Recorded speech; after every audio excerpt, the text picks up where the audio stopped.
नमस्कार जय Jagannath Ayurvedic solution PS channel को आपण मानंकु स्वागत जनाऊँगी।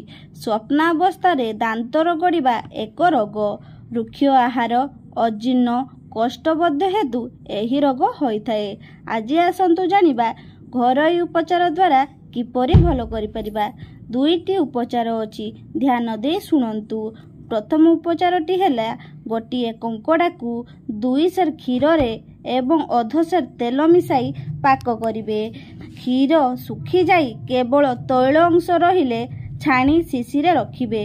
एही तैल को पादरे किछि दिन मालिश कले दांत रगड़ा रोग बंद हुए।